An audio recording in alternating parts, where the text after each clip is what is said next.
Espera um pouquinho aqui. Aí, pronto. Aí, Legal. aí a gente está no capítulo 3, né, que trata do problema restrito de três corpos. Nos restringimos a analisar o movimento de uma partícula de massa desprezível sob influência do campo gravitacional de duas massas muito maiores, que realizam um movimento circular e coplanar.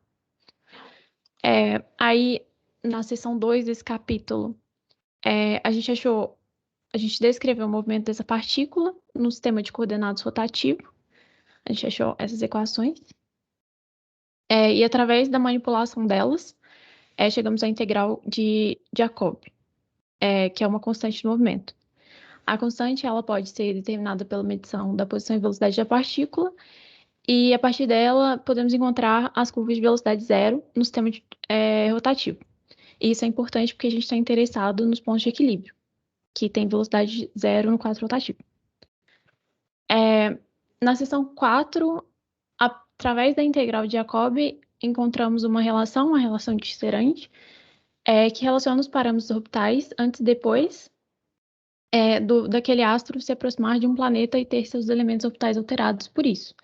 Aí, essa relação vai relacionar um semelhante maior, a excentricidade e a inclinação da órbita desse astro. Mas aqui é a recapitulação do que a gente já tinha discutido. Beleza.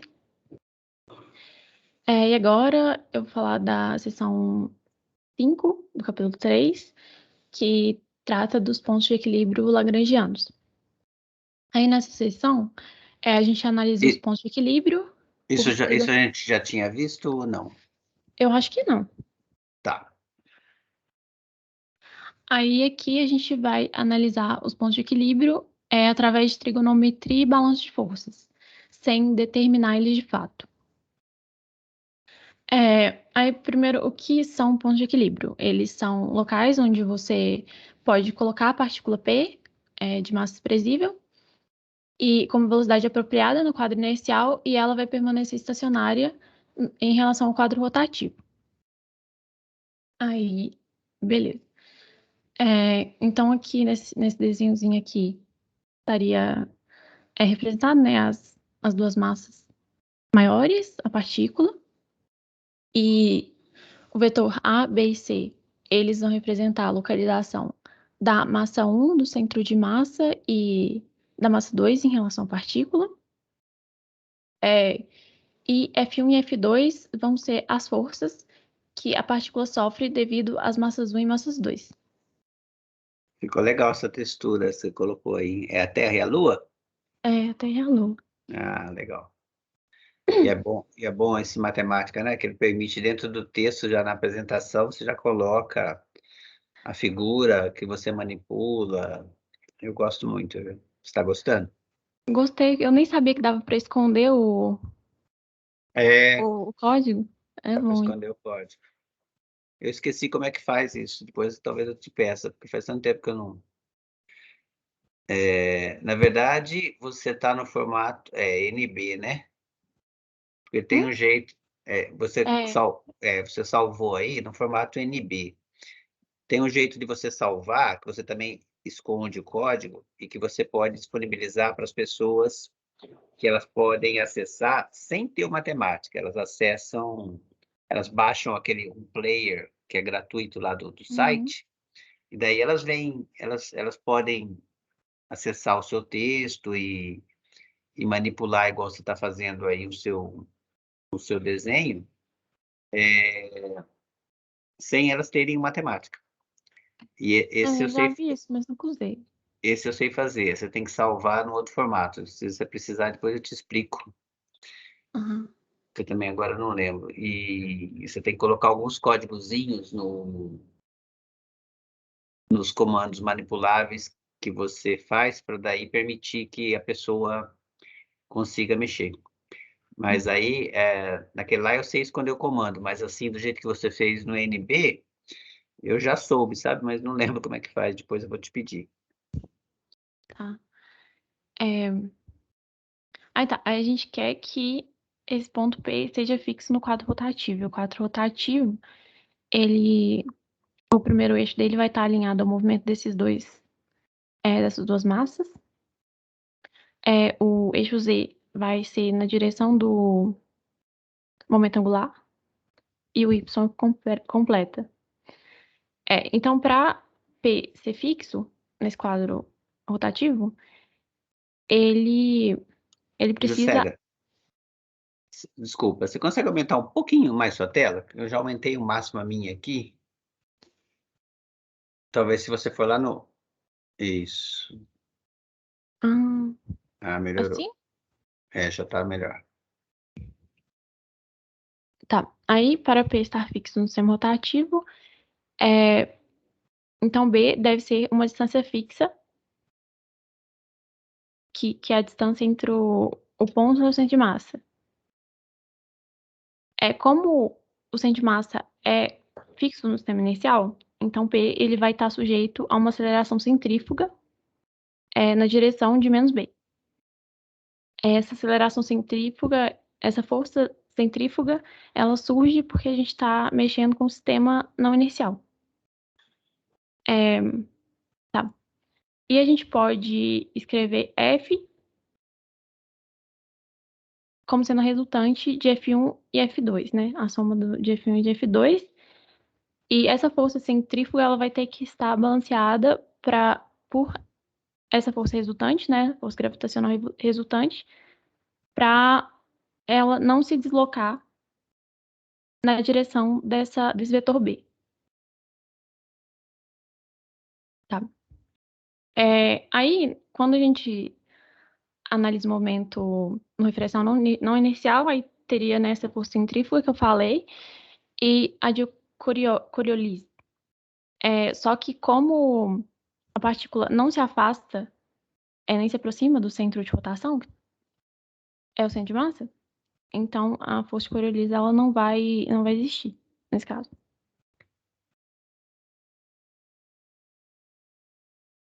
Tá? Aí aqui a gente pode calcular o centro de massa do sistema em relação à partícula, né? E ele vai ser M1 vezes o vetor de localização do M1, vezes M2 vezes o vetor de localização de M2, que é C, dividido pela soma das massas. Aí, rearranjando, a gente chega nessa equação 3,50. E a partir disso a gente pode fazer o produto vetorial dessa equação com F1 mais F2, que no caso é a força resultante. Como a força resultante ela está no sentido de B, então o produto vetorial aqui com B vai ser zero. E como F2 está no sentido de C, produto vetorial de F2 com C também vai dar zero. E vai sobrar só isso daqui. Aí a gente também pode escrever essas forças gravitacionais com base na definição de força gravitacional, né? Aí aqui por unidade de massa, que no caso seria G vezes a massa dividido pela distância ao quadrado. Mas que no caso seria só um módulo. F1 e F2. Aí usando a equação 3,52, que é essa aqui, aí você substitui essas expressões para F1 e F2 nela, e a gente vai chegar nessa expressão que vai nos dar que A igual a C. Então, no caso, essa primeira conclusão fala que esse triângulo, na verdade, é isósceles, pelo menos.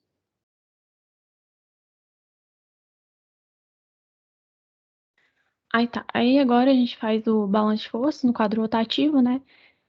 A força gravitacional, a força resultante gravitacional, ela tem que ser balanceada pela força centrífuga, que é dada pela velocidade angular ao quadrado vezes o raio, no caso é B.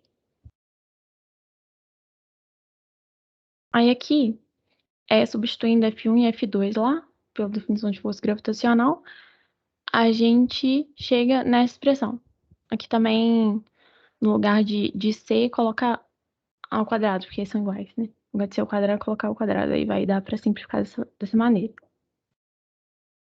E aí, beleza. Aí, por trigonometria, a gente vê que esse A vai ser B vezes cosseno de beta mais G vezes cosseno de alfa. E aqui do lado de cá a gente também pode fazer a mesma coisa. A vai ser igual a B vezes cosseno de gama, mais D menos G, que é essa distância de J até M2, né? Vezes cosseno de alfa. Depois a gente chega nisso. Também dá para saber que o cosseno de alfa vai ser, aqui por esse triângulo retângulo, vai ser D sobre 2 sobre A, que é essa distância aqui sobre a hipotenusa. Aí tá. Como é que é essa relação primeira aí do 3,55? Aqui dá para fazer, sei lá, imaginando vetor, né, decomposição de vetor, ou dá para fazer criando aqui um triângulo retângulo, dividindo aqui pela altura, até o vértice, né? E você fazendo as relações de triângulo retângulo mesmo. Por exemplo, B vezes cosseno de beta.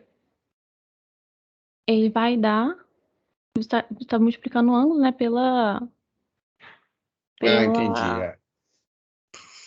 B Ai, vezes cosseno de beta dá a projeção do B sobre o A lá, não é isso? e também por triângulo E o retângulo. G cosseno de alfa dá a projeção do G sobre o A, e a soma dessas duas projeções dá o A, é isso? Hã?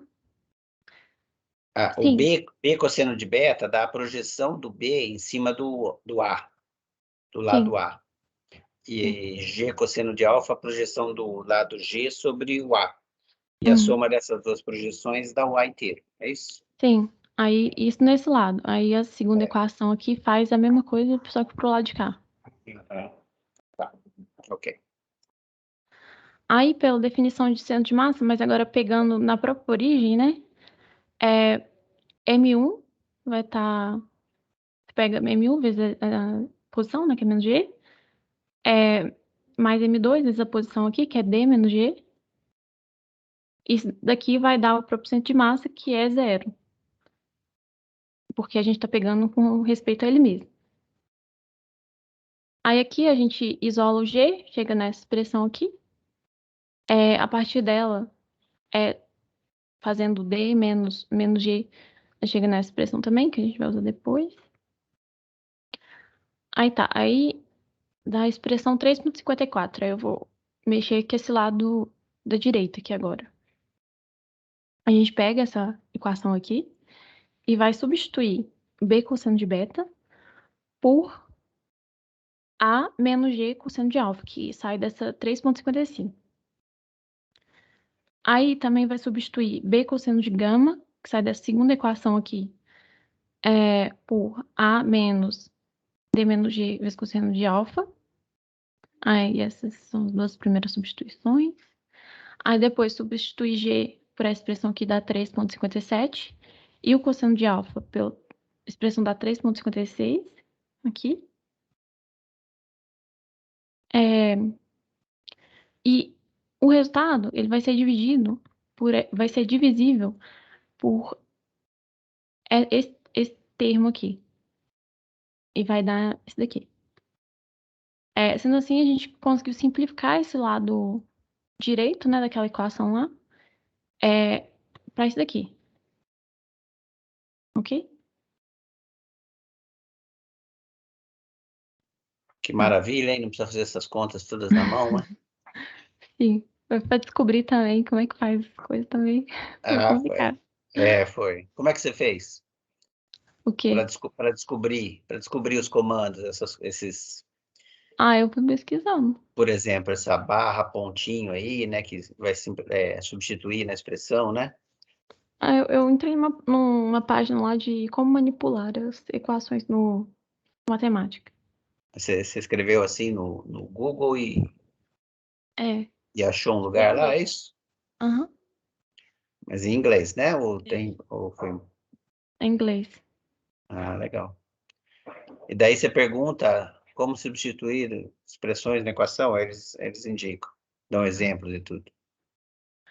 Nesse caso eu só botei lá como substituir. Aí Hum. matemática, como substituir? Expressão. Aí já aparece. Deve aparecer várias opções, né? Deve ter É, muitas maneiras de fazer a mesma coisa. Legal. Se você for no help não sei, mas acho que se fosse no help de matemática também deveria ter. Mas é porque é muita coisa, né? Aí é É, difícil achar naquele monte de é, informação. é verdade. Tem que saber como perguntar. Tá bom. Aí, Ah, aí aqui, vamos deixar isso aqui guardado, né? E voltar lá pro desenho e usar a lei dos cossenos nesse triângulo aqui. Vai ser b ao quadrado, igual a g ao quadrado mais ao quadrado, menos 2 vezes a vezes g, vezes cosseno de alfa, né? Aí, esse aqui. E, de novo, substituir cosseno de alfa por d sobre 2a, que a gente tinha achado, e g por aquela expressão lá que a gente já tinha achado. Aí vai aparecer isso daqui. A gente vê que esse termo aqui aparece nessa equação. Então, a gente pode substituir ele por a ao quadrado menos b ao quadrado. Aí aqui vai simplificar e vai sobrar só o b ao quadrado dentro no lugar dessa expressão aqui. Tá? Aí ficou isso aqui. Cancela, né? Com o b ao quadrado tá embaixo. E sobrou que a velocidade angular ao quadrado é isso daqui. Tá? Aí, pela lei dos períodos, a gente tem que isso aqui acontece. Aí aqui que veio minha dúvida, porque, tipo, é claro que isso daqui é a mesma coisa que mi, né? Só que, beleza, a gente achou isso. Aí, por outro lado, tem a questão lá da lei dos períodos, que colocou D como sendo o semi-eixo maior, sabe? Do movimento relativo. o que que era o D mesmo? Volta no É a desenho um pouquinho. distância entre as duas massas. Tipo,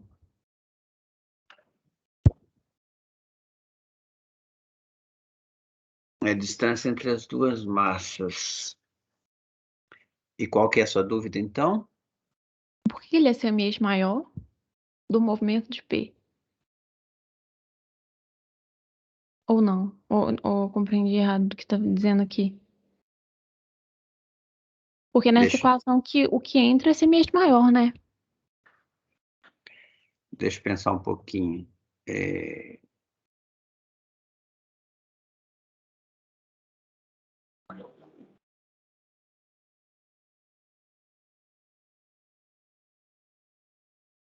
No caso aqui a seria. a lei dos períodos relaciona justamente, diz que o período ao quadrado sobre o semi-eixo maior ao cubo, não é isso?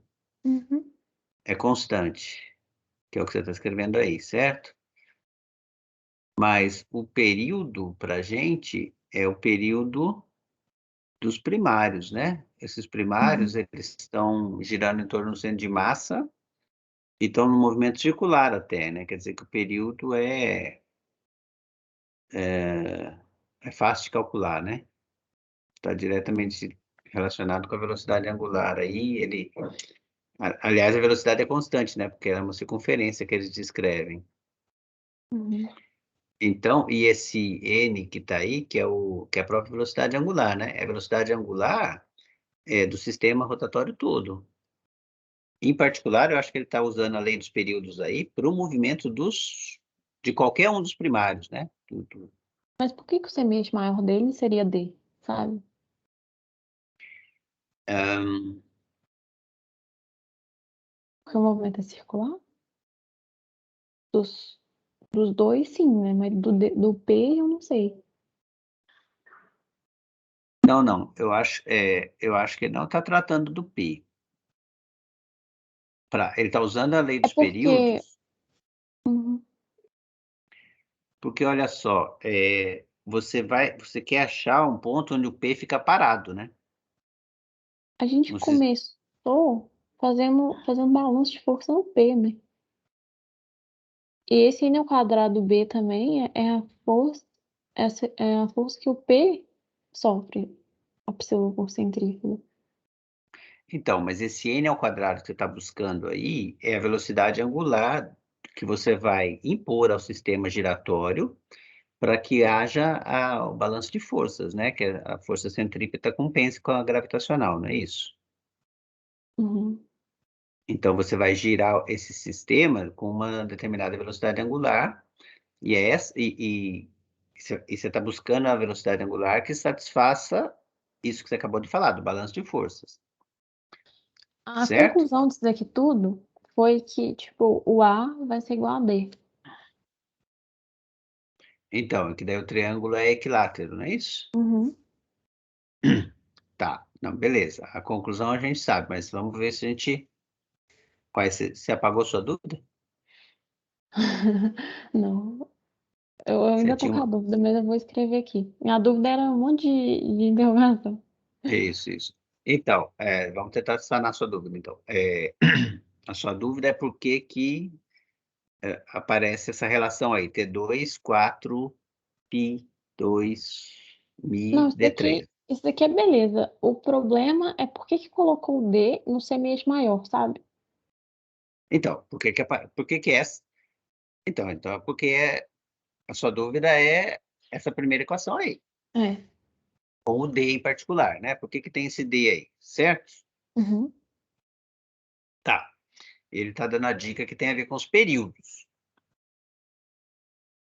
Então, olha só, o período tem a ver com, pensa no, qualquer um dos primários, né? Eles estão girando em torno do centro de massa comum, qualquer um deles tem o período que é dado pelo o tempo gasto para dar uma volta, né? Que tem a ver Uhum. com a velocidade angular dividido pelo comprimento do trajeto descrito, Uhum. não é isso? Hum, É que eu tô pensando mais em geometria, tipo, sabe? não, eu sei, eu tô tentando chegar lá, é porque eu acho que aí é o seguinte, é mais ou menos isso que eu estou falando, mas do jeito que eu estou falando, parece que você está olhando o período de cada um dos primários em torno do centro de massa, né? Nem é, Naquela, nem sei porque, tipo, olha, porque se ele rodasse em torno do centro de massa, no caso o M2 vai rodar em torno do centro de massa, não vai? E ele vai ter o M movimento circular, e o o M1 M2, também. o M1 Isso, também. E o M1, isso, ele vai ter semi-eixo maior G, não é? isso, E isso, o isso. M2 semi-eixo maior D. D menos G. É, D menos G. Isso. Então, Aí o que que vai ter semi-eixo maior D, sabe? Especificamente. Por que então, o P? não, eu não acho que é o P, não. Eu acho que é o movimento dos primários. Porque você quer, olha só, você quer descobrir qual a velocidade angular que você impõe a esse sistema giratório para haver o balanceamento de forças, certo? Uhum. Então é, é esse N aí que você está buscando, digamos assim. Uma das coisas que você não sabe é isso, Uhum. tá? Aí, o que você falou está certo. Você esquece o P por enquanto, porque o P no movimento giratório, no sistema giratório, ele vai ficar parado. Aliás, Sim, todos, né? Aliás, todos. todos. É verdade, todos. Exatamente, tudo bem, todos. Mas esquece o P por enquanto. Qualquer um dos primários, eles vão estar girando em torno do centro de massa com a velocidade angular que você vai colocar no sistema rotatório, de forma a balançar as forças. Então, você tem essa relação dos períodos que deve ser válida, desculpa, e que traça uma relação entre o período e o semieixo maior, como você está falando, tá? De qualquer um dos primários. Isso é verdade. Mas eu acho que você poderia seguir esse caminho, mas não é o caminho que ele está seguindo. Eu acho que o que ele está fazendo é o seguinte. Nossa, vou ter que pegar um copo d'água ali daqui a pouco, peraí. Mas, só um minutinho. Simone, traz um copo d'água para mim, por favor. Não. Eu acho que o que ele está fazendo, lembra lá atrás, quando a gente pegou o problema de 2 corpos e fez uma mudança de forma a analisar o movimento de um em relação ao outro? Uhum. Então, eu acho que essa relação aí, ele está tirando como se você tivesse fazendo o movimento, analisando, como essa igualdade tem que valer sempre, essa relação entre o quadrado do período e o cubo do semestre maior, ele está fazendo essa análise. Obrigado, Simone. Ele está fazendo essa análise nesse sistema de coordenadas em que você está vendo a movimentação, por exemplo, da Lua em relação à Terra. Uhum. E daí, o semieixo maior coincide com o raio, né, do movimento, que dá esse D aí. Eu não estou sendo capaz de justificar exatamente o porquê, por que vale isso, mas eu acho que é isso que ele está fazendo. Mas então deixa eu tentar entender. Os dois, eles não têm movimentos circulares fora no sistema inercial, né? E o movimento relativo, tipo, o movimento relativo, sei lá, da seta que une os dois, também vai ter movimento circular. Isso, E se vai ter movimento circular, então o semieixo maior dela vai ser D. isso. E como essa E relação como é ela tá rodando com a mesma velocidade angular que eles, que é n também, então dá para usar essa lei dos períodos para esse movimento isso, relativo. eu acho que é isso que ele está fazendo. Tá. Eu acho que é isso mesmo. Precisaria, você falou bem falado, mas se você não está ainda bem certo, depois você revisita isso tudo que você falou, mas eu acho que é exatamente isso. Uhum. Talvez tenha alguma detalhezinho que a gente não entendeu direito, a gente e eu, sabe? Não entendi direito os detalhes, se tiver que escrever isso e colocar exatamente no papel, mas eu acho que você falou bem falado, é isso mesmo. E eu acho que quando você está analisando esse movimento relativo lá dos dois corpos lá, aparece a soma das massas mesmo, né? Ou é a multiplicação delas? Não é multiplicação, acho que não. É a soma.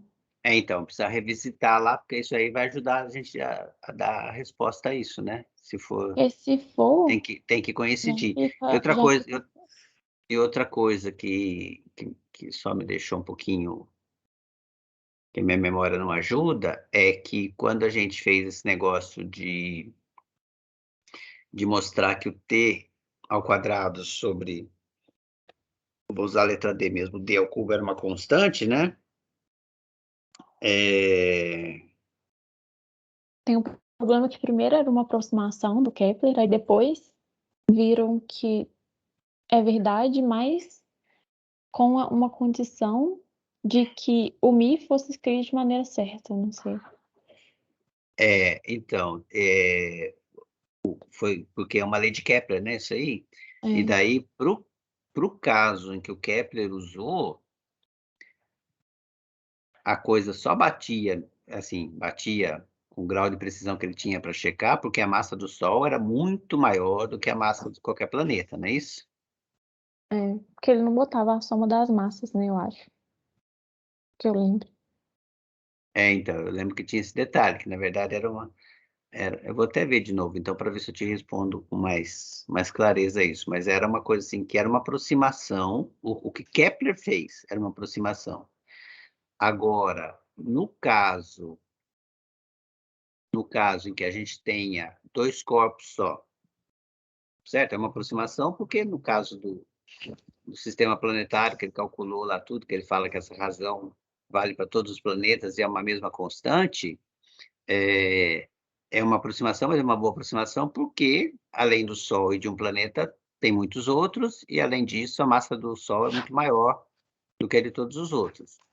Mas, se a gente voltar lá no problema só de 2 corpos revisitar aquele problema dos dois corpos, e principalmente a versão em que a gente vê o movimento de um em relação ao outro, que é o caso que ele está fazendo, para usar o D, né, como o semi-eixo maior tem que ser assim, a gente deveria ser capaz, então, de tirar matematicamente que essa razão é uma constante. Uhum. E eu vou reler isso aí, porque agora eu não lembro, mas essa deve ser a razão. Exatamente essa deve ser a razão. Que você pode ignorar aí o terceiro corpo, né? Você já tem dois corpos em movimento, então você olha o movimento de um em relação ao outro, e se essa razão for constante, então vai aparecer exatamente isso aí, e deve aparecer exatamente com a soma das massas, igual o μ, né? Uhum. O μ, na verdade, é G vezes a soma das massas. Tem que dar uma olhada de volta lá no problema de dois corpos e quando que a gente determinou que essa razão é uma constante. Uhum. Eu vou tentar olhar, você me cobra depois, mas eu acho que o caminho é esse. Deixa aí a interrogação para você me cobrar semana que vem.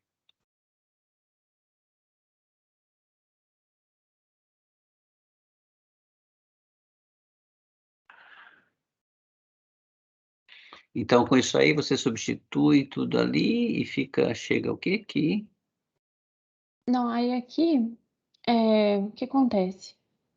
Tem isso daqui, né? O Uhum. T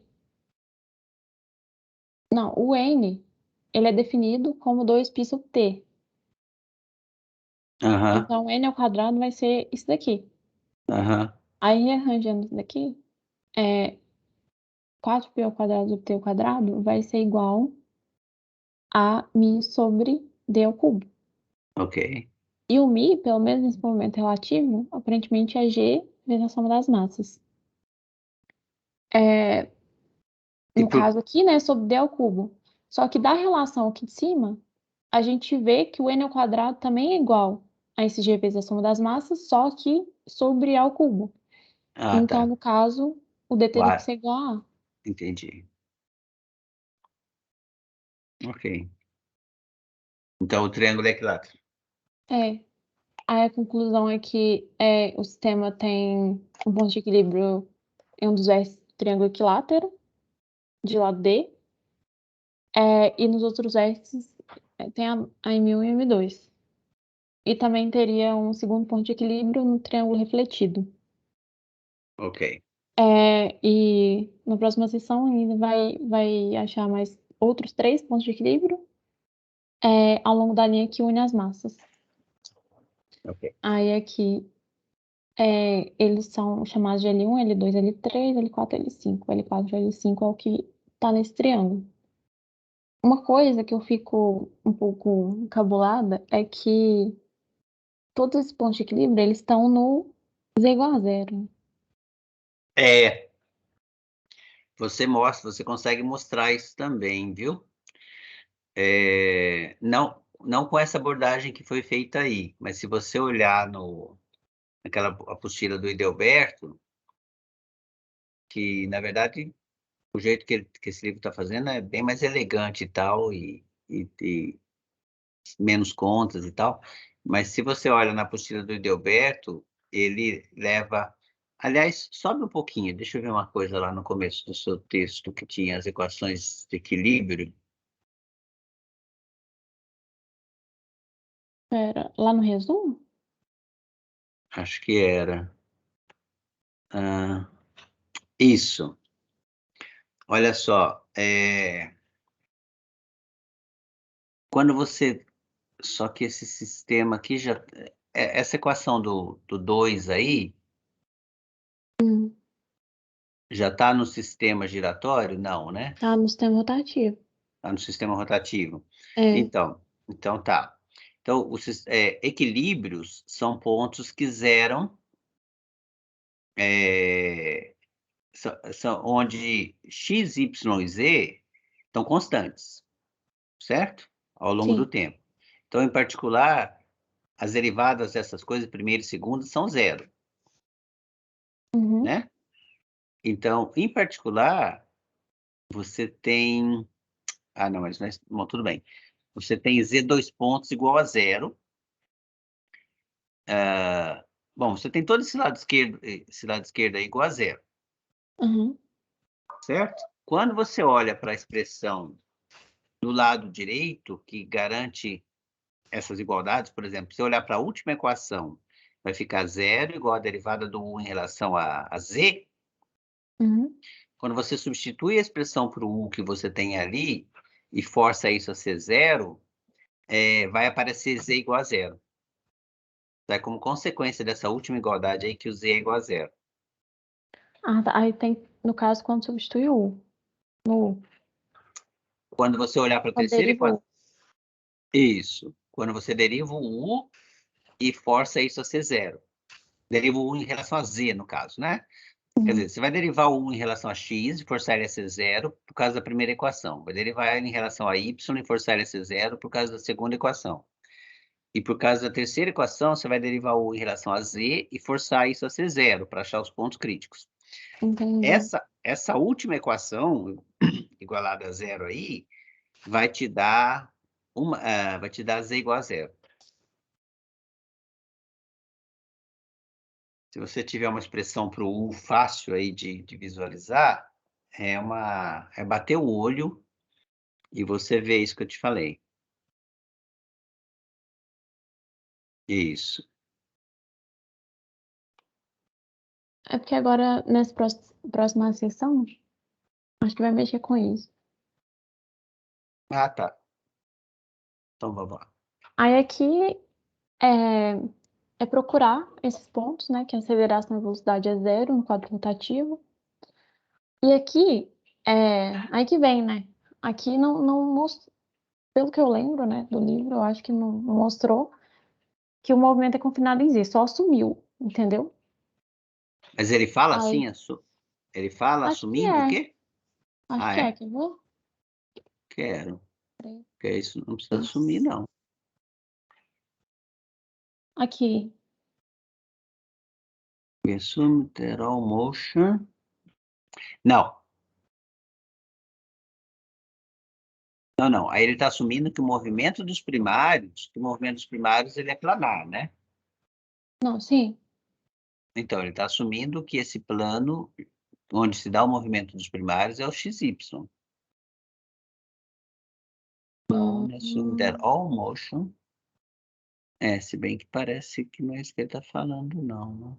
All, se ele falasse só o movimento dos primários, mas tá vendo, ele nem trabalha com a última equação.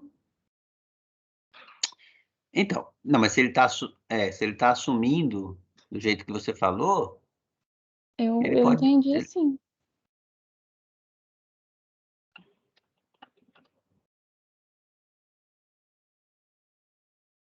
Então, mas aí tudo bem. Então, se ele assumiu que o z é zero, isso deve fornecer para ele que a terceira equação é trivialmente satisfeita. Por isso que ele não está usando ela aí. Uhum. Mas o que eu estou dizendo é que ele não precisaria assumir isso, não, que isso ia sair como uma consequência da própria igualdade, forçando aquela terceira igualdade a ser zero.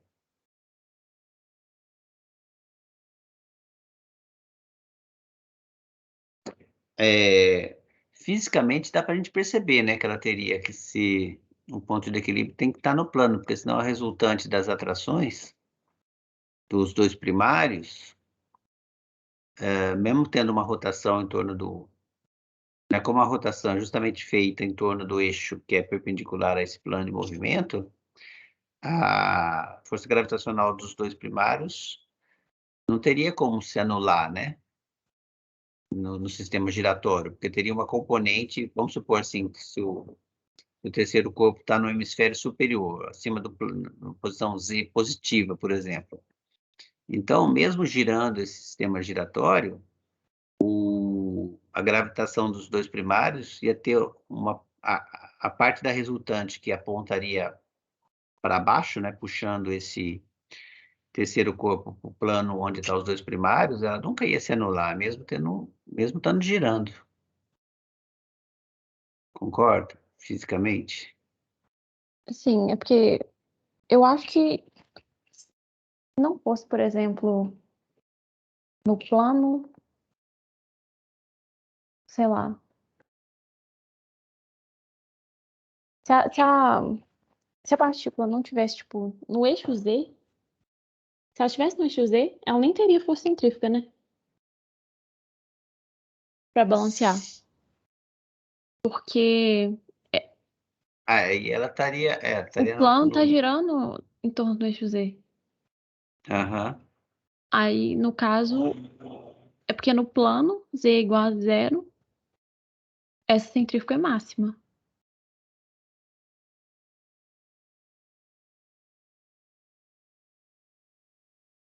Mas eu tô olhando para a componente da força de gravitação resultante dos dois primários, puxando essa massa infinitesimal, Uhum.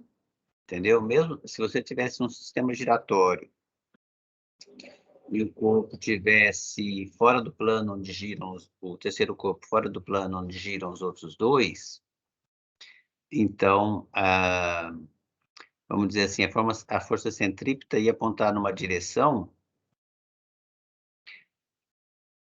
mas ela não seria capaz de anular a força gravitacional dos primários. A componente, vamos olhar só para a componente da força gravitacional dos primários, que aponta, digamos assim, na direção menos Z. É verdade. Porque, por exemplo, se no plano essa centrífuga é máxima e ela é capaz de anular a força gravitacional, que vai permanecer constante se a gente girar o triângulo, então quer dizer que se você diminuir essa força centrífuga, não vai se anular. Ah, entendi. Faz sentido. Pelo menos essa componente, né, que puxa ele, que puxaria para o plano, então, os primários, não ia ser anulada pela força centrífuga, né? Uhum. Aí, Só tá, que tem então, isso. mas só voltando ao comentário lá,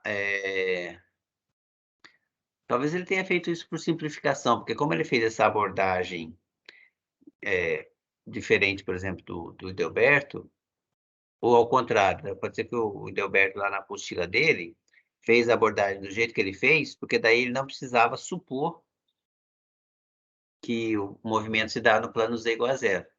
Uhum. Porque com aquela abordagem lá, eu vou olhar depois das equações e vou te falar para você exatamente onde que está lá, mas você vai ver. Por aquela abordagem, sai como consequência que, se existe ponto de equilíbrio, necessariamente a gente vai estar no plano Z igual a zero. Uhum. Então, aqui, como ele Aí, fez uma abordagem diferente, talvez ele não podia tirar isso tão de graça assim, e daí ele simplesmente assumiu, mas assim, ele podia até ter dito, sem perda de generalidade, porque daria para provar que tinha que ser assim, sabe? uhum.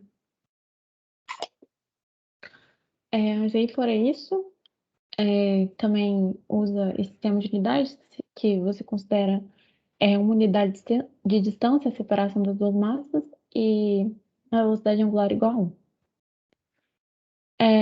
Aí, nas sessões passadas, tem lá a equação 3.8 e 3.9, que descreve essas distâncias aí das massas em relação à partícula, com base nesse μ2 e na posição da partícula,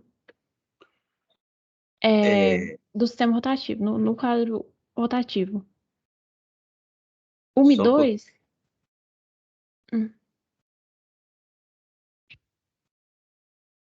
Ah, tá. Mi 1 e Mi 2 são aquela questão que você levantou aquela vez, né? Porque, na verdade, tinha unidade de massa, mas ele estava usando como distância, não era isso? é, Porque os primários, como o centro de massa está na origem, a unidade e a distância entre eles é 1, você considera que a soma do. Então, Mi 1 e Mi 2 tem soma 1, e na verdade você coloca um deles da posição menos Mi 2 e o outro na posição Mi 1, né? hum, que são as posições dos primários. Por isso que dá essas distâncias aí, do jeito que está escrito aí, né? Com Pitágoras. É isso? Isso. Aí Certo. aqui já usa, né, essa questão de assumir que Z é igual a zero, porque se não usasse não ia chegar no que o livro apresentou lá. Aí Gente, tem que... gostei desse Oi? seu comando aí. Eu não conheço também, tem um tanto de coisa nova, hein?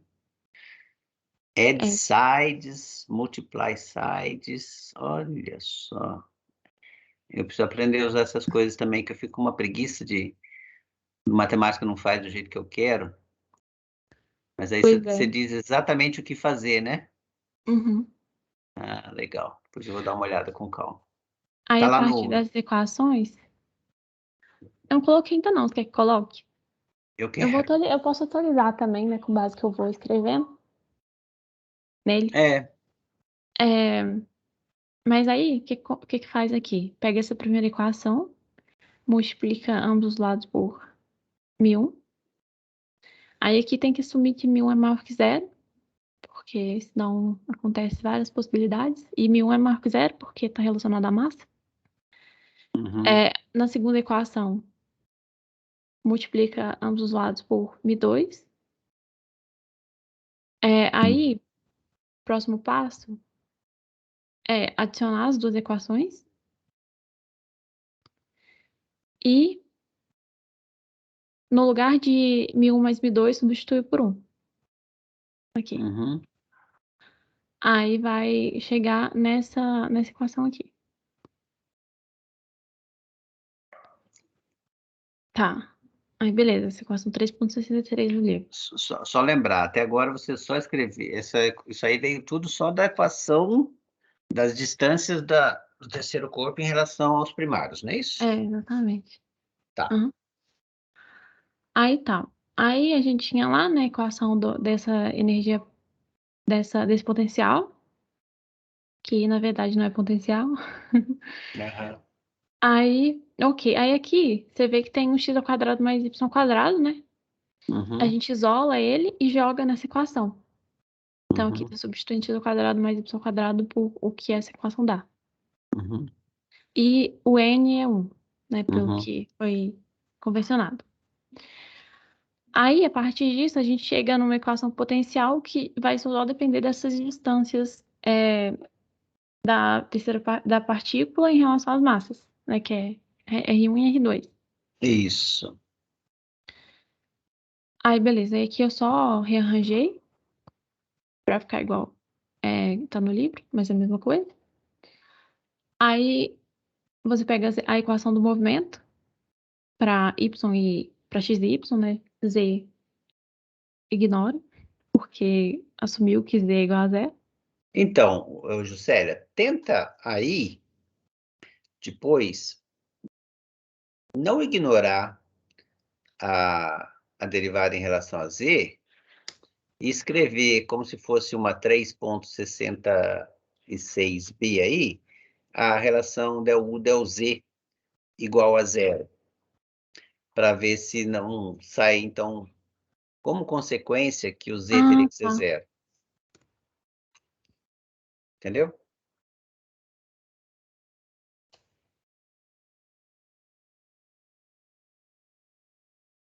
Aí deu z. Você pode copiar.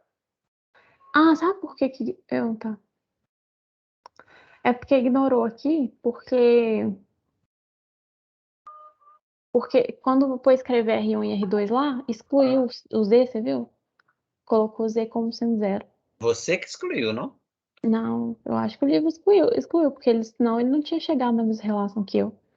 Mas, não excluindo, o que acontece? Vai ter que fazer essa Ah, derivada aqui também, né? aham, é. Só que aí, em relação a Z. Isso.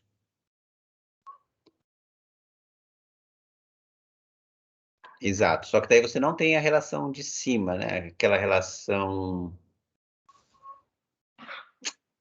um pouquinho para cima aí que você usou, porque quando você chegou numa relação aí usando o fato de que o Z era zero, né? É, então vamos ver. Então você não tem aquela Não tem ferramenta. como usar aquilo lá, né? Mas eu acho que mesmo assim, se você escrever essa expressão para o U aí, ó, ou não é essa expressão que você usou, na verdade, né? A expressão antes de fazer a substituição que você fez e olhar para essa relação aí, é, eu acho que a gente deveria ser capaz de achar que sai como consequência que o Z tem que ser zero. Uhum. Eu vou tentar fazer isso depois. Deixa uma Ai, tá. prorrogaçãozinha aí para a gente conferir. É... Aí Tá, tá. Aí, acho que aqui não tem. A gente pega essa equação, a gente precisa ter essa derivada, né? Derivada de 1 em relação a R1, derivada de 1 em relação a R2. Uhum, Aí é muito boa, né? Porque a equação já tá em função de uhum, R1 e R2. Aí aqui, tranquilo, derivar. Menos uhum. 1 sobre R1 ao quadrado. Aí aqui 2R1 sobre 2. Mesma coisa pro outro. É de boa derivar isso aqui. Certo. Aí tá. Aí essa daqui são derivadas do em relação a R1.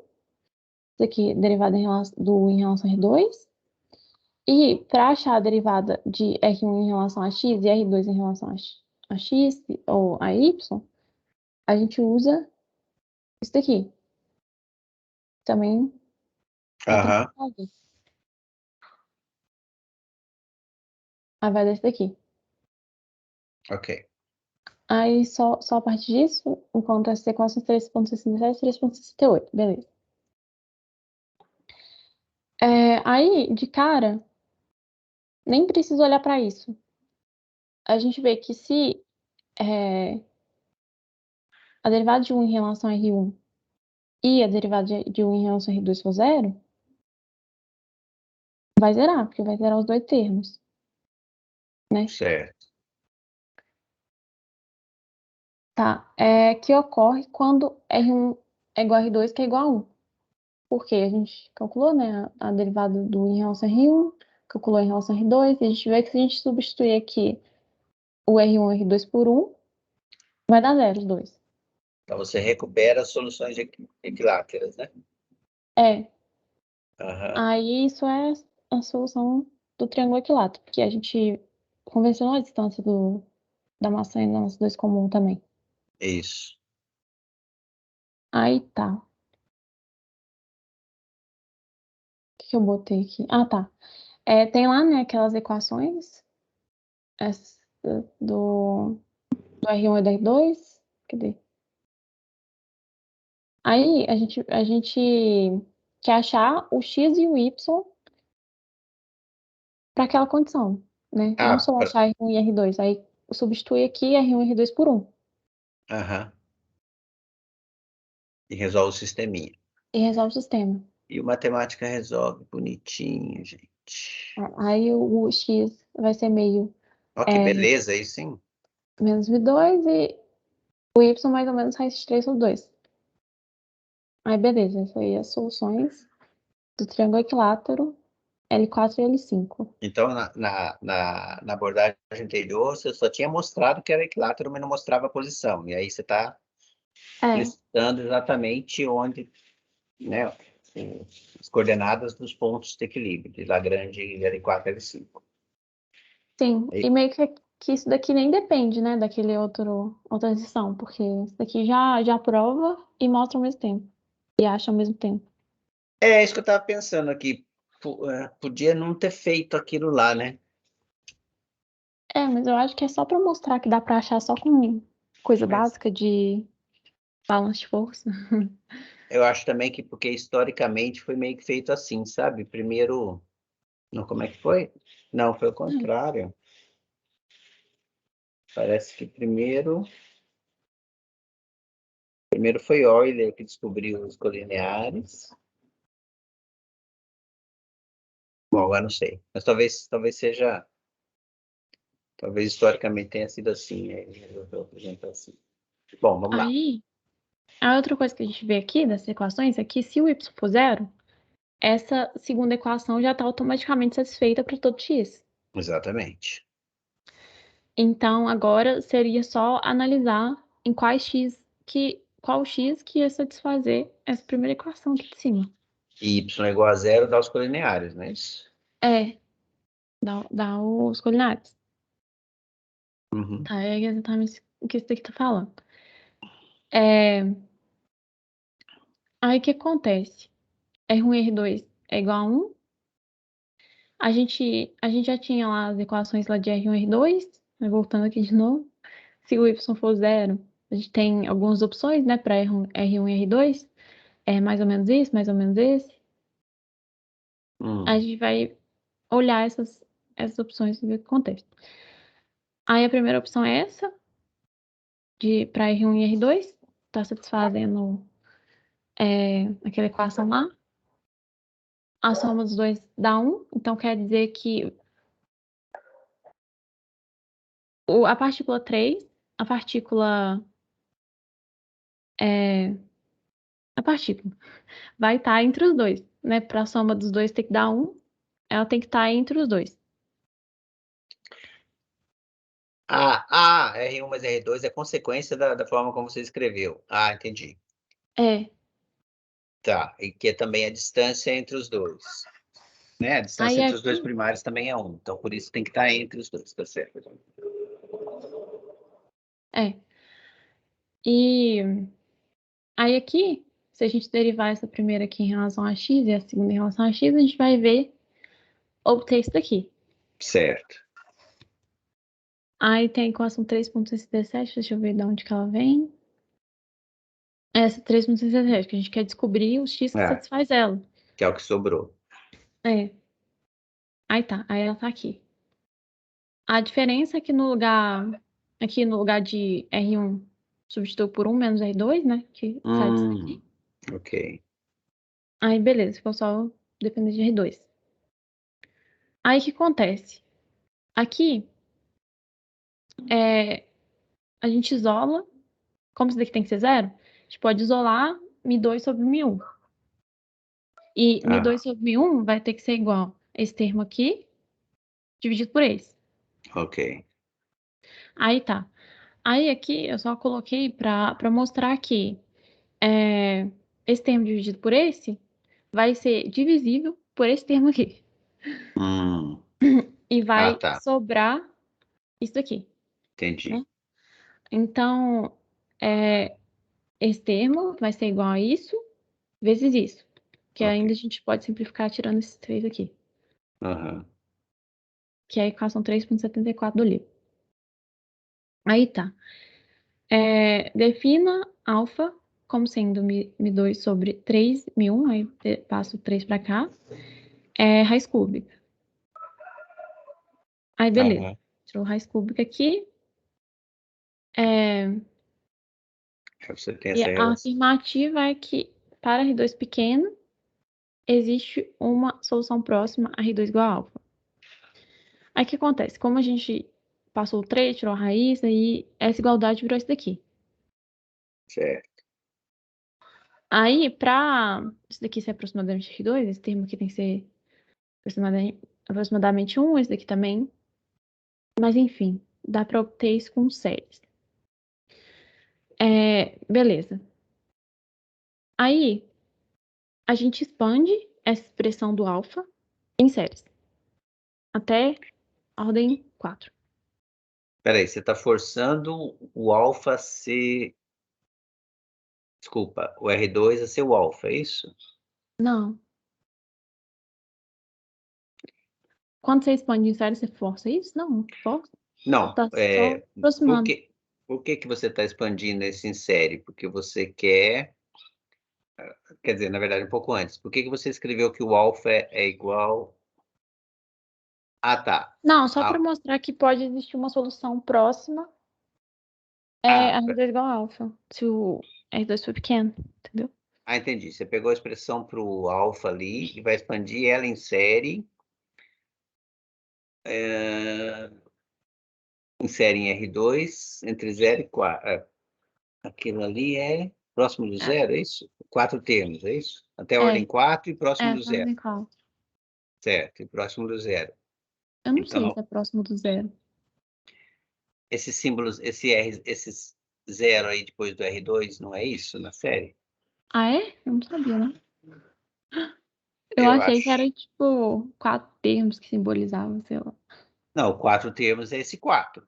É. Mas o. Hum. Depois você olha lá no. Olha, se você clicar aí no escrever séries, aí aparece pra gente. Isso, clica no izinho aí. Ah lá, o x0, tá vendo? Ah, sim. Aham. Ao redor do ponto x igual a x0 e até a ordem n. Então você está fazendo a abordagem, você está fazendo a expansão em série próxima do R2 igual a zero, ou seja, R2 pequeno, que é o que você quer mesmo. Ah, entendi. Você não tinha notado, não. É, Então aí, tá. Aí você lá escreve o na, alfa assim. Ah, tá. O que é isso agora? lá Ah, na, eu acho que no capítulo 2 ainda tinha apresentado o método de Lagrange para inverter. Aqui exato. tá alfa escrito como série de R2, aí aqui é escrever R2 como série de alfa. Isso. Aí tá. Aí, para isso, o que a gente faz? A gente escreve dessa forma aqui, né? R2 igual a alfa, mais um termo que é menor que 1. Aí, no caso, vai ser menos 1 sobre 3, que estamos multiplicando isso aqui tudo. E como passou para cá, ficou negativo, aí menos 1 sobre 3. Vezes φ, R2. Aí, no caso, φ R2 vai ser R2 ao quadrado, mais R2 ao cubo, mais 53 sobre 27 R2 à quarta, e assim sucessivamente. A série. É. Certo. Aí, beleza. Aí, para achar a inversa, né? Hum. Tem que aplicar esse φ só que no que você quer escrever, né? Em termos de. No caso aqui seria alfa. Aí aplica isso em alfa. Esse φ. Beleza. Aí por essa equação aqui, R2, Esse é o método de inversão que está descrito lá nos capítulos para trás, é isso? isso daqui Tá. é até o print de lá, essa Aham. formulinha. Ah, tá. Então aqui, ó, por essa equação, R2 vai ser igual a alfa, mais, aí olha para J igual a 1, né? É, menos 1 sobre 3 vai dar 1, dividido por 1 fatorial, vezes, aqui não tem derivado nenhum nesse primeiro termo, vezes φ de alfa. De alfa. Aham. Aí, para os próximos, aí menos 1 sobre 3 ao quadrado, sobre 2 fatorial, que é 2, vezes a derivada de φ ao quadrado. Aham. Mais, aí faz isso para o termo 3 também, aí no caso agora é só derivada duas vezes. Aí beleza, aí eu vou obter isso daqui. Hum. Aí obteve, então, R2 em termos Em de alfa. função do alfa, Que legal. o alfa E você tendo tem pelo R2, a problema. gente acha o R1, né? Porque Por, a por soma dá 1. conta de. Por conta dessas coisas aqui. Acho até X. Acho X. Acho X, exato. Tá.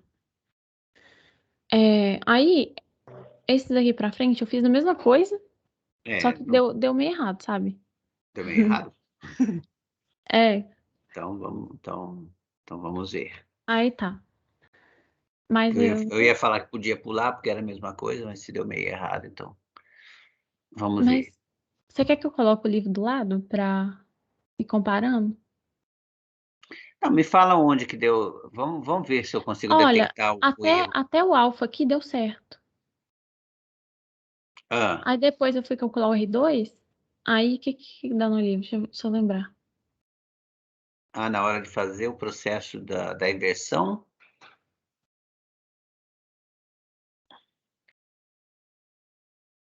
Não, pera, tô pulando, né? É por aí, não é? Aí não. No ponto Esse daqui era L2, o outro. o L2, não é aí? Ah, aqui, ó. Esse é o L. Ah, tá. Aqui tá igual. Ah, Até aqui tá igual. Aí, desse essa, passo pra cá, essa inversão que está errada? Está aqui diferente? tá 31 sobre 81, aqui tá 46 sobre 81. É pouca coisa, mas... E é só esse carinha aí que tá errado. É, Ah, eu diria que foi. O resto tá tudo certo, com sinal e tudo bonitinho, né? é. Mas eu nem sei como que eu iria conferir isso. Não, não tem jeito de conferir, não.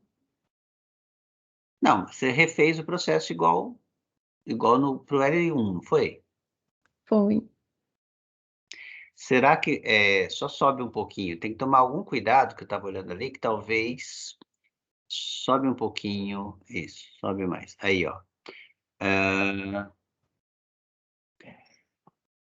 porque agora R1 menos R2 é 1. Ah, pode ser isso mesmo, hein? Então, o R1 tem que ser necessariamente maior do que o R2. Pode ser que tenha algum módulo aí, sabe? Que você pode ter errado algum sinalzinho. Aham. R1 menos R2 dá 1. Aquela relação está certa. A derivada do R1 dá 1. Essa relação 3,84 bateu com a dele?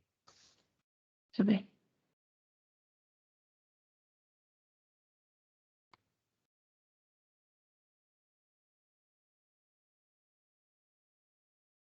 Essa aí, né?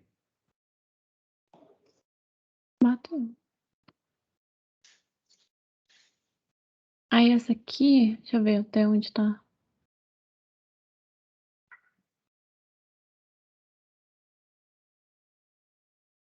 Pode ser. Aí que tá igual. Eu não ia me preocupar com. Eu acho que é só talvez uma digitação errada dele lá, mas se eu fosse procurar um erro no seu aí, eu ia prestar atenção nesse fato do R1 ser maior que o R2. E agora vamos pensar outra coisa, né? Lá a gente estava colocando, você expandiu a série perto do R2 igual a zero, não é isso? É, será que está errado? E Mas é agora porque deu igual aqui, ó. Essa série aqui deu igual. deu igual? Deu. E só a inversão que deu? Só a inversão deu diferente.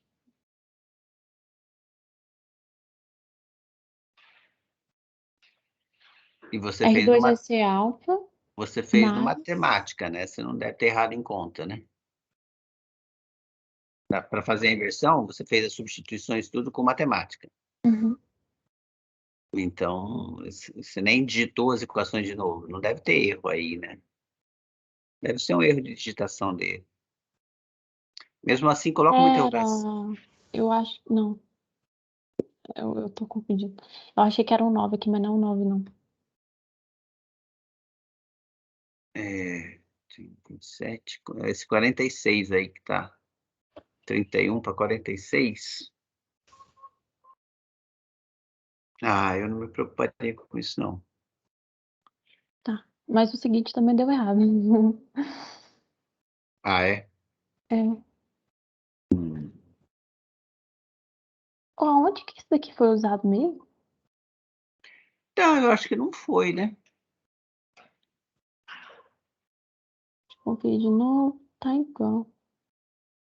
Deixa eu ver, o R2 menos R1. Isso, tá certo. Não. Mas deu muito errado o L3? Não. Essas duas, deixa eu ver aí, cadê? Série. Ah, deu. Deu errado demais. Pera aí. Ah, a O Mi série 2 tá sobre ali. Mi 1? O Mi 2 sobre Mi 1 deu certo. 144, 156. A série tá certa. Tá certo, tá certo. É o mesmo problema Aí, da a versão. inversão, primeiro temos o gama agora é M2 sobre M1? É, Mi 2 sobre Mi 1. Isso. Então, Aí aqui já nossa, deu problema a partir já do deu segundo termo. 7/12. Espera aí, mas nessa φ de gama aí, no seu papel, isso aí, na φ de gama, cadê a φ de gama? Será que é isso? Eu acho que talvez seja esse problema mesmo. Porque a φ de gama, porque lá ele expandiu em potências de gama, né? E Porque a o que sua que eu fiz aqui? O que eu fiz aqui? Passa esses termos pro lado de lá, né?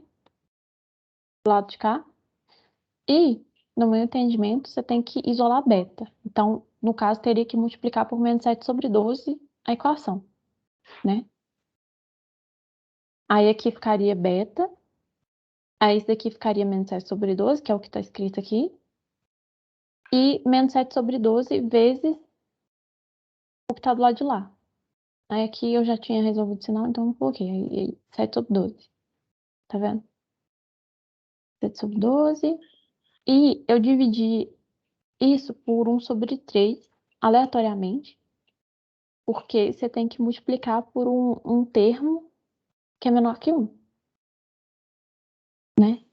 Ou não pode escolher aleatoriamente esse termo que você Mas divide. esse, não sei, mas esse é o processo de inversão de Lagrange lá atrás? É, Desse aqui jeito que você está, você... desse jeito que você está fazendo aí? Porque você tem que escrever... Cadê? Acho que já passou. Aqui. Você tem que escrever o que você quer isolar, né? Tipo, isso daqui no nosso caso seria o beta. Em termos de coisa aqui.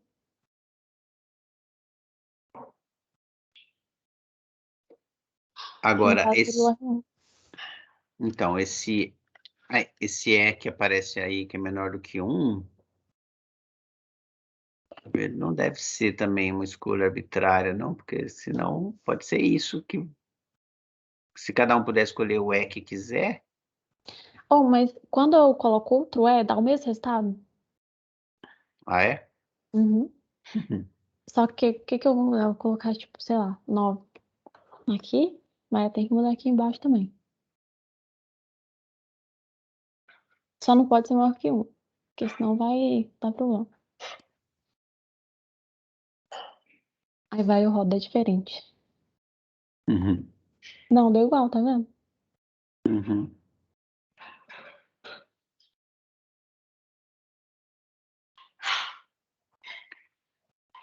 Deixa eu olhar isso aí com calma, então, porque esse tá bem diferente, né?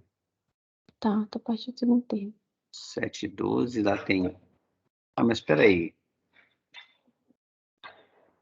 O segundo termo dele ali, tá 7, o seu tá certo? É 12, 7 mesmo? Acabou de fazer a Não, tá conta, né? invertido. Aqui tá invertido, né? Ó, Então, mas o seu tá certo ali, né? Você acabou de refazer a conta, não foi? O seu aqui tá agora? certo, esse 12 sétimos que aparece aí multiplicando o gama 2, foi matemática que fez, né? Tá certo essa Foi, conta, é isso? foi. E o dele lá tá aparecendo 712, tá esquisito aquele 712 lá, pode ser que aquele ele tenha escrito errado. Mas eu acho que tá Mas, certo, porque quando você o vai dele, desenhar, o dele tá certo. Porque, ah, eu não sei, né? Mas eu fui plotar essas curvas de velocidade zero e, legal. e esses pontos de equilíbrio Ah, e, e bateu certinho, né? Tipo, com a curva de velocidade zero. Mas é claro, né? Com alguma curva ia bater, talvez. Não sei. mas Mas você, ficou você, bonitinho o desenho, sabe? Ficou igual o desenho dele. Quer ver? ficou mesmo. Aí É, aqui, mas olha só, se ele errou na hora que ele estava digitando aquele item lá, então, não necessariamente ele errou na hora que ele fez o desenho, é, entendeu? Ele pode ter errado na equação quando ele escreveu devia ser 12 sétimos, ele escreveu 7/12. Mas na hora que ele fez o desenho e fez a conta, ele usou os valores certos. Por Mas isso aqui que... para fazer o desenho precisa usar a equação. E eu usei a equação que ele deu, sabe? Ah, você usou a equação que ele deu, não É, a sua. não, a minha. Hum, hum. Então, o argumento não sobrevive. Mas enfim, aí tem essa curvinha. Ah, você conseguiu fazer isso aí também? Eu consegui. Olha, Só não consigo colocar as legendas dos pontinhos. ah, bem bonito. Ah, ô, Maria ia gostar de ver isso aqui, viu? Aliás, ela vai gostar se ela assistir. Aí Ela estava aqui, fazendo essas coisas aí também. aqui o Constante Jacob tá crescendo nessa direção, né? Aí o Isso. ponto mais baixo que tem é o L1. É o que tem a constante mais máxima. Máxima. Ah, tá. E Que é os aquele do meio lá. triangulares, que são esses dois, Hum, L4 e L5, são os que têm constante mínima. Problema. uhum. E aí o livro também fala que os pontos são rotulados do maior para o menor. Então, Ah, tá. O começa com L2 é o L1, L2, segundo L3, maior, é isso? Hum, L3, L4, L5. muito bom. Aí, para calcular essas constantes, faz a expansão da, da equação que relaciona, né, o potencial com o CJ. Aí Espera aí, teria que usar espera só um pouquinho. Como é que é? para. Ah, você está calculando os CJs correspondentes agora. É isso? Mas o que acontece? Essa equação aqui é lá da constante de Jacob, né? Para a velocidade zero. E aí, tipo, para cada ponto de equilíbrio, você usa o x e o y que você achou, o R1 e R2, do jeito que você definiu lá, Aham. e faz a expansão e encontra isso daqui. Para o 4 e o 5, é muito tranquilo, porque não tem série, mas eu tentei fazer desses dois aqui, eu não consegui ainda não. Então, uma coisa que eu tô tentando fazer é expandir esse negócio ainda. O L1 e o L2. Uhum. E o L3? Parece ser fácil também, mas eu não sei por quê. Deixa eu tentar ver.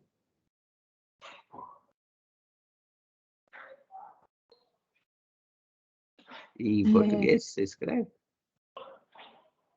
Não, isso daqui é só para eu lembrar de Ah, cabeça. professor, desculpa, estou achando que você está procurando. É, O L3, ele vai Tô. ser esse daqui. É o único que deu certo na minha conta. Cadê? L3.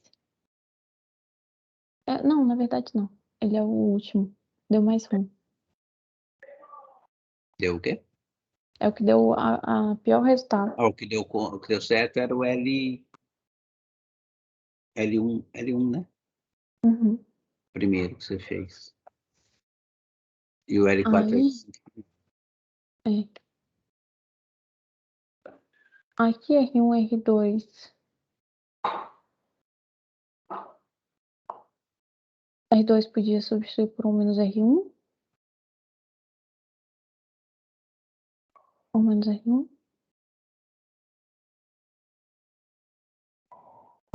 Só que ainda tem a série.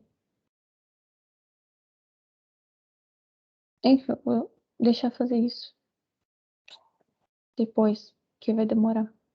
tá, Eu já tentei, só que não deu. Eu vou deu, tentar. deu errado. Eu não sei como expande desse jeito. Eu expandiria para Mi2 É, pequeno. é porque o Mi é elevado a o Mi2, por exemplo, elevado a 1/3, porque você tá expandindo em potências de Mi.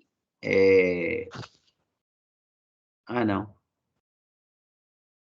Porque todas aquelas séries lá, elas colocam o R1 e R2 em função de Mi1 e Mi2, sabe? Então, mas aí você, exato, o Mi2, aí você está, acho que você tem que expandir em potências, série de potência, não de Mi2, mas de Mi2 elevado a 1/3. Porque daí, ó, fica o primeiro termo constante, depois fica Mi2 elevado a 1/3 ao quadrado, depois o termo seguinte é Mi2 elevado a 1/3 ao cubo, que é só Mi2, entendeu? Uhum. Até porque aquele alfa, tá? É Mi2 sobre Mi1 elevado a 1/3, né? Isso, exato. Mas aí quando faria, por exemplo, a série,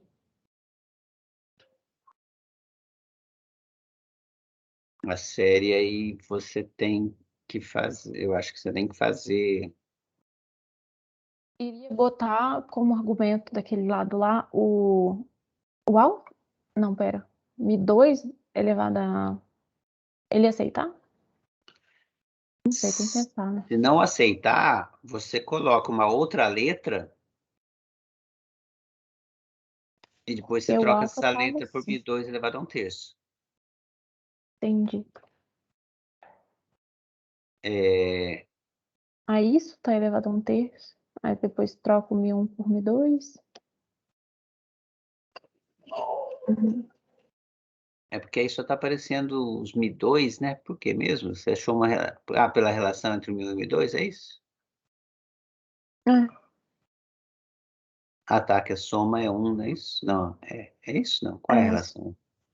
cada um tem uma É isso relação mesmo. diferente. Ah, tá. Não, pera. Mi1 Não, e não. Mi2 é sempre a mesma. Mi1 e Sempre Mi2 um. é exato, que é a distância dos dois primários, né? Que é 1, não é isso?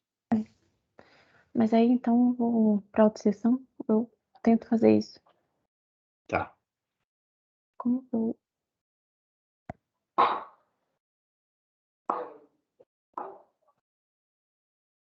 Tá. Aí aqui já vai ir para análise de estabilidade dos pontos.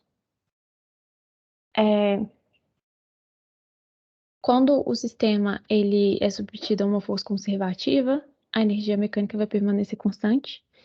E nesse sistema, o movimento é estável, ocorre nas posições de equilíbrio, que são potenciais mínimos. Aí, por que isso?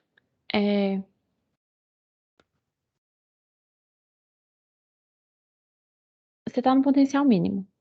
Então, ele só tem a opção de crescer, né? Aí, você faz com que a partícula, por exemplo, se desloque minimamente ali. O potencial ele vai crescer e vai chegar um momento que a energia cinética vai chegar a zero. E ela vai ter que. A única opção vai ser ela começar a crescer de novo e o potencial começar a decrescer de novo. E voltar para o potencial mínimo. Aí tá. Então, seja x0 ou y0, localização de um ponto de equilíbrio, no problema circular restrito, e seja x1 e y1, o pequeno deslocamento. Tal que o xy depois do deslocamento é essa soma do inicial com esse deslocamento. Aí a gente pega as equações lá do movimento. Aqui de novo, só usando a de x e y, porque os pontos já foi vez que eles estão no plano x e y. Substitui x e y nessa equação e faz a expansão por série de Taylor. Aí, você sabe se eu conseguiria fazer isso aqui no matemática? Uma coisa que eu não entendi nesse negócio foi por que apareceu esse y multiplicando. Porque, tipo, Então tá, peraí. você vai substituir x aqui. Aí, beleza. X0, Então, é uma regra da cadeia, né? o lado de cá é tranquilo. Aí, o lado de cá vai derivar em relação a x. Então, só que o x, o que que é? X é a sua primeira variável do U, né? Só que agora o seu U, ele tem na primeira variável x0 mais x grande e na segunda Então, variável y0 mais y. aqui, para derivar desse jeito, você escreve o U.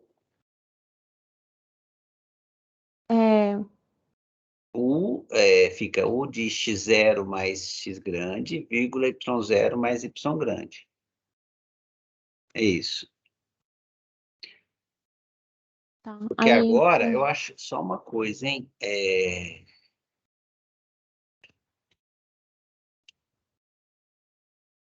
Nessa derivada 3,99 aí, deixa eu ver no livro, uma dessas derivadas parciais não seria em relação a x grande, não? não. Porque eu peguei isso daqui do livro. Pegou? Não, Uhum. mas pode ser, às vezes o livro foi errado também.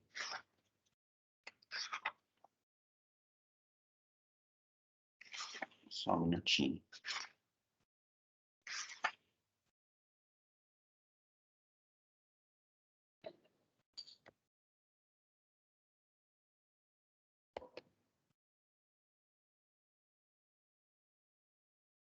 Ah, tá. Entendi.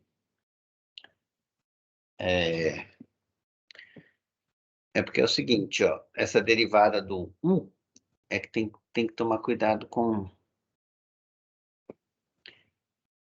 as variáveis que você está usando, certo? Você está escrevendo U agora como uma composição. Não é mais U de XY, é U de x0 mais x grande, vírgula y0 mais y grande, certo? Uhum. Então, a derivada parcial do U em relação a x Ah, não, pera um pouquinho. Ah, que ele já está escrevendo em série aí, né? Uhum. E x0 e y0 é constante também, né? Ah, tudo bem. Como é que é? X0, Y0 é constante. Isso. Não, mas não é isso, não. É porque você está escrevendo. Você tem uma função de duas variáveis, certo? E você Uhum. está escrevendo a série de Taylor para a expansão de série de Taylor nessas duas variáveis. Então, você precisa. Não é a série de Taylor de uma função de uma única variável, igual você viu na análise real. Você tem que dar uma. Acho que dentro da matemática mesmo você vai achar no Wikipedia. Ah, aí tem que só pesquisar isso. Isso. Porque como ela tem duas variáveis, por isso que vai aparecer aí, ó. Por exemplo, o termo linear, antes lá era só x vezes a derivada da função em relação a essa variável. Mas agora não. É x vezes a derivada da função em relação à primeira variável, ou seja, a primeira variável, né, calculada no ponto, esse zerozinho que está embaixo é porque você está calculando no ponto. Uhum. E o que você Então, vai fica aí. fazer, né, deve ter também uma translação aí, né, para você calcular quando x0, y0 é zero. É isso? Você vai fazer uma expansão próximo do x0, y0, o x0 pequeno, y0 pequeno, então essa expansão aparece na diferença. A diferença do seu ponto, que é x0 mais x grande, menos o x0, então fica só x grande, e o y0 mais y grande menos y0 pequeno. Então, fica só o x grande vezes a derivada da função em relação à primeira variável, mais o y grande vezes a derivada da função em relação à segunda variável. Esses são os termos lineares. Depois continuaria com os termos quadráticos. Uhum. Aí, nos termos quadráticos, apareceria a derivada de segunda ordem, a derivada mista em x e y e tal. Vai aumentando, assim, a expansão em série. Dá uma olhada nessa expansão, isso, exatamente o que você colocou. A expansão de série teve duas variáveis, você vai. Tá, Se você não conseguir entender, você me fala depois. tá. Aí aqui o primeiro termo ele vai para zero, porque está avaliando derivada de 1 em relação a x e y no ponto de equilíbrio. Isso. É, aí pega o n igual a 1, que foi convencionado assim, Ah, lá e atrás. simplifica a notação, né? Isso mesmo. Aí tá. Essas equações, elas podem ser escritas da forma do sistema linear. Aí aqui eu coloco desse jeito. Também pode ser representado desse jeito. Isso. Aí aqui eu tô colocando em negrito que é matriz. Ok. Aí o primeiro passo da solução da equação é encontrar os autovalores da matriz A. Isso. Isso tudo que E você está fazendo, Juscelia, você sabe o que você está fazendo, não, né? diagonalização Ah, é porque para tirar provavelmente. o acoplamento. Não, na verdade, tem um teorema que fala sobre a estabilidade em relação ao tipo dos autovalores dessa matriz aí. Na verdade, você linearizou seu sistema perto do equilíbrio, certo? Por isso que o seu sistema agora ficou, esse 3.104 aí é um sistema linear, né? Uhum. Então, você está linearizando o seu sistema próximo ao ponto do equilíbrio, e aí tem um teorema que chama teorema de Hartmann-Grobman, vou até indicar para você dar uma pesquisada também, que fala basicamente o que a gente quer ouvir nesse caso aí. Teorema de Hartmann com H. Hartmann. N, acho. E o Assim? segundo nome acho que é. E o segundo é Grob, G-R-O-B, Grob. Não sei como. GROP. Não, é B de bolha. Grob. Deixa assim, já dá pra achar. Grobman, alguma coisa tipo man, M, não, mas é Grobman. Grobmer, sei lá. Coloca assim. Esse teorema fala o seguinte: se você tem, sob algumas condições, que vai ser dada exatamente pela parte real dos autovalores da matriz, dessa matriz aí, o sistema linearizado e o sistema não linearizado, eles têm o mesmo comportamento próximo do ponto de equilíbrio. Uhum. Então, eu não sei se ele me falou alguma coisa disso aí antes, mas na verdade é isso que ele está trabalhando. Ele linearizou o sistema e vai olhar para sob que condições essa matriz aí vai ter autovalores com as partes reais negativas. Bom, na verdade, ele busca os que têm parte real negativa. Porque o teorema diz que se todos os autovalores tiverem parte real negativa, então os pontos de equilíbrio são estáveis. Num sentido que ele também não apresenta aí, né? Provavelmente a definição de estabilidade não apresentou aí, né? Legal. Então vamos fazer o seguinte, Juscelio, deixa eu ver, tem muito mais coisa pela frente aí que você preparou em relação a essa estabilidade aí. Nossa, peraí, vai devagar.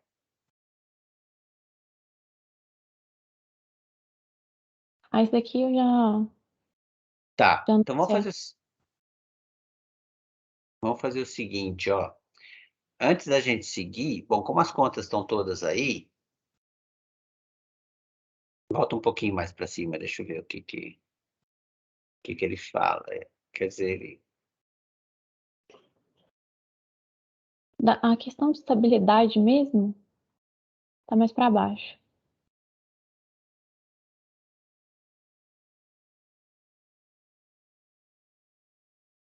isso aí, ó. Tá. Parte real nula, né? Uhum. Ponto de equilíbrio é estável se todos os outros valores forem puramente imaginários. Porque esses sistemas aí, por ser hamiltoniano, ele nunca vai satisfazer aquela hipótese que eu coloquei, que é bem mais forte. Quer dizer, se os autovalores tiverem toda parte real negativa, então o equilíbrio, além de ser estável, ele é assintoticamente estável. Quer dizer que toda solução que nasce perto dele tende para ele. Mas nos casos em que o sistema é hamiltoniano, isso não acontece, porque um sistema hamiltoniano, sempre que ele tem um alto valor, a parte linear dele tem um alto valor negativo, ela também tem um alto valor positivo. Eles vêm aos pares, só trocando o sinal. Então, a melhor coisa que a gente consegue para um sistema hamiltoniano, porque a gente nunca vai conseguir que todos os autovalores tenham parte real negativa, por causa dessa coisa que eu falei, sempre vem aos pares. Mas então a melhor coisa que a gente consegue para falar sobre estabilidade é que ele tenha que todos os autovalores tenham parte real nula, que é o que ele está dizendo aí, que eles são puramente imaginários. E aí fala que quando isso ocorre, tem um cossenoidal, né? Só Então, que, fala. tipo, para mim uma coisa estável seria que, por exemplo, ela vai tender para um valor em algum momento. Não, então, isso que você está isso que você está pensando seria o conceito de assintoticamente estável. Estável, basta que a solução fique próxima. Então, se ela ficar girando próxima do ponto de equilíbrio, assim, um círculo perfeito, não se aproxima do ponto de equilíbrio, ela é estável também. Mas Entendi. não é assintoticamente estável. Se ela espiralasse para dentro do ponto de equilíbrio, Se ela aí fica é esse girando em conceito. torno, já é estável. Já é estável, isso. Mas não assintoticamente estável. Um bom lugar para você começar a dar uma olhada nisso seria o livro do... Nossa, sumiu. Aquele de equações diferenciais. Ah,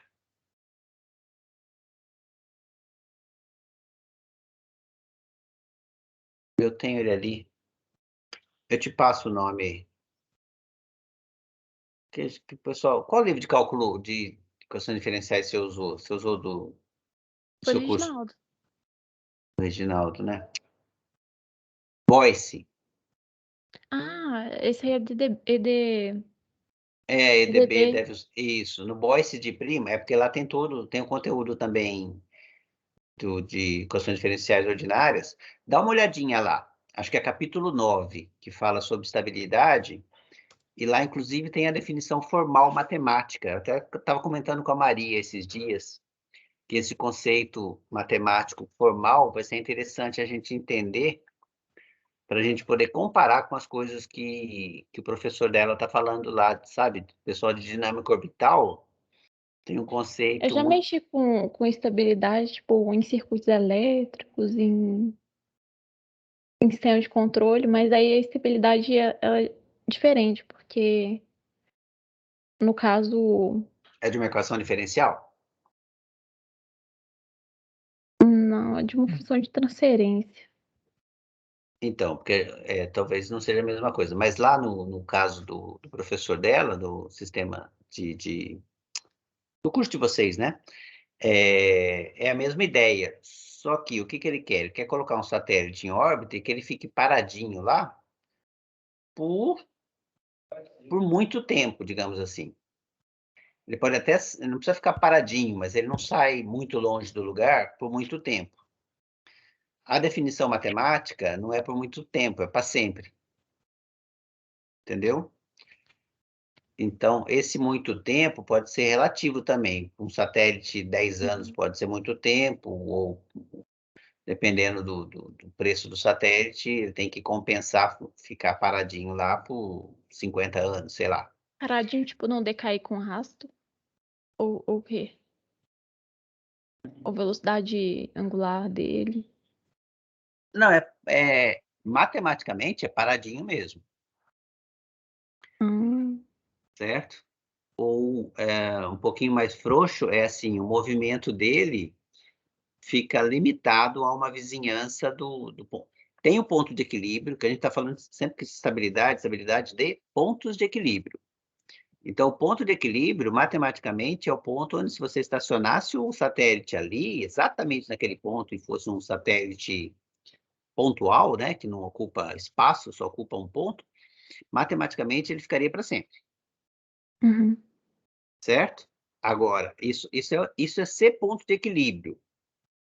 Ser ponto de equilíbrio estável significa o seguinte: na hora de colocar, se você errar um pouquinho onde colocar, ele ainda fica ali para sempre. Uhum.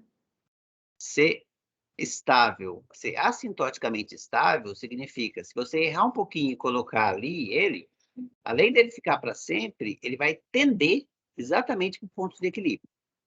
Uhum.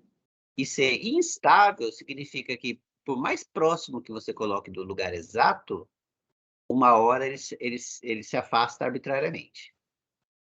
Uhum. Ele vai para Claro, longe dali, entendi. certo? Então, matematicamente é assim, mas na prática, pô, se o satélite fica lá por 100 anos, já é estável o suficiente para merecer ser estudado, entendeu? Uhum. Então, esse conceito, talvez, se você topar, se você quiser, porque vai sair muito, mas vai dar para você entender melhor o conceito matemático da estabilidade. Aí eu vou, se você topar, a gente pode fazer uma pausa depois ou antes de você terminar. Você pode acabar de apresentar isso que você apresentou na próxima vez, mas daí a gente faz uma pausazinha e olha para a definição matemática de estabilidade. Pode ser interessante. Daí a gente olha, pelo menos o enunciado desse teorema de Hartmann-Grobman aí, para a gente entender exatamente o que ele está fazendo, Uhum. sabe? Porque daí vai ficar claro, ele, ele não deve colocar muito detalhe do que ele está fazendo, né? Ele só faz as coisas e diz que isso garante estabilidade ou não, coisa e tal. Eu gosto. Faz o seguinte, dá uma olhada no Boyce, capítulo 9, estabilidade de sistemas lineares, que vai ter lá. Então, vai ter definição de estabilidade, assintoticamente estável, tudo de ponto de equilíbrio, Uhum. certo? E pensa um pouquinho até a próxima semana, e daí na próxima semana você fala se a gente continua daqui, essas continhas a gente segue daqui, e aí eu vou te dando as coisas que você não viu direito, os detalhes, eu vou apresentando de qualquer jeito para a gente entender o que o livro faz, esse livro aqui faz, tá? Aí, ao chegar ao final dessa coisa que você preparou, aí você me fala se você quer olhar um pouquinho mais sobre estabilidade, no sentido teórico, e daí Uhum. a gente faz uma pausa desse livro e faz alguns exercícios com estabilidade, ou pelo menos lê os enunciados desses teoremas, porque são ferramentas importantes para a gente entender exatamente o que ele está falando. Pode Eu acho gastar. importante. Eu gosto de estabilidade. Ah, então, Eu, se você a, gosta. o negócio que eu tinha falado da função de transferência tem a ver sim, porque você escreve as funções, as equações diferenciais que modelam o sistema, você faz manipulações para você colocar é, a entrada em função da saída, vezes uma função de transferência, que você aplica Laplace, para ela ficar mais sucinta, sabe? Tipo, termo de Aham. S. E você analisa o denominador dessa função de transferência, as raízes deles vai dar a estabilidade do sistema. Aí, se as raízes elas forem puramente imaginárias, Hum, ou com parte real positiva, ele não é uhum, estável. Se exato. tiver raiz conjugada, ele. Exato. Mas é isso aí mesmo. Certamente a gente tá falando a mesma coisa, em um contexto um É, pouco diferente. mas aí a condição torna ser diferente aqui, né? Porque esse aqui é o contrário. Porque se for puramente imaginário, aqui diz que é estável. É porque, na verdade, o resultado mais simples diz o seguinte: se todos os autovalores tiver parte real negativa, é estável. Se pelo menos um autovalor tiver parte real positiva, é instável. Agora, fica, fica, fica não determinado o caso em que todos os autovalores têm imaginários, têm todas as partes reais nulas, certo? Porque não cai nenhum desses outros dois casos. Então, aí a análise é mais sutil e pode depender. Pode ser que lá no caso que você falou, exatamente por algum outro motivo, alguma outra hipótese que tem lá, vale exatamente o argumento que você falou, Uhum. certo? E aqui também aqui também vale isso, porque nunca vai ter só autovalores com parcial negativo. Ah, mas eu queria terminar esse capítulo 3 antes de, tipo, mexer com estabilidade, eu acho. Não, tudo bem, podemos Porque terminar. eu Mas tô, eu tô querendo mexer mais que isso aqui, ó. O efeito do arrasto. ótimo. Que é o último ainda. Não, tá bom. Mas a gente também, a gente pode dedicar uma aula, uma aula a essa parte mais teórica, sabe? Só para a gente ter Uhum, sem entrar nas demonstrações, só ver os resultados principais e coisa e tal, só para a gente entender a definição, por exemplo. A definição é muito importante ser entendida. É uma definição por épsilons e deltas, igual aquelas de continuidade, sabe? uhum. Aliás, ela lembra bem a continuidade, só que tem uma variável a mais, que é o tempo. E dá uma lida lá no Voice Primo e depois você me fala, Tá bom. tá bom? E eu Aí vou pedir pra para a gente. semana que vem, Ah, o que a gente ficou combinado? não, se Então você, vai estar aqui? você foi até esse final aí, de todas essas coisas que você escreveu aí, a gente pode continuar. Tá. Mas eu não fui ainda, não. Ah, Eu não? tenho que. Eu li bastante, só que tem que passar pro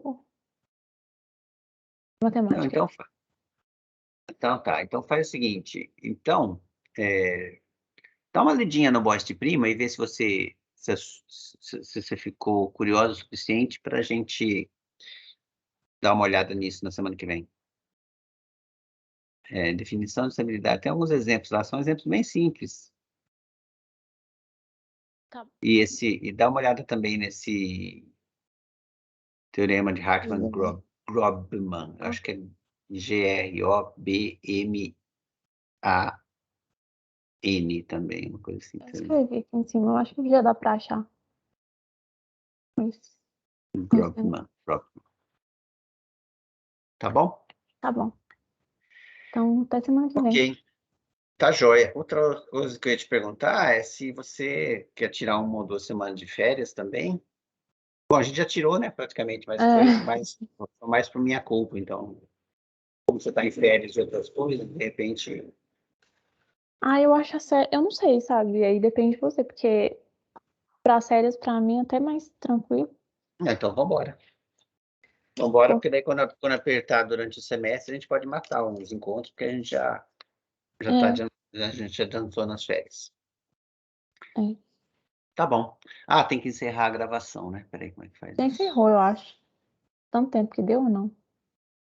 Ah, não sei. Não, Eu acho que parar a gravação. Parei agora.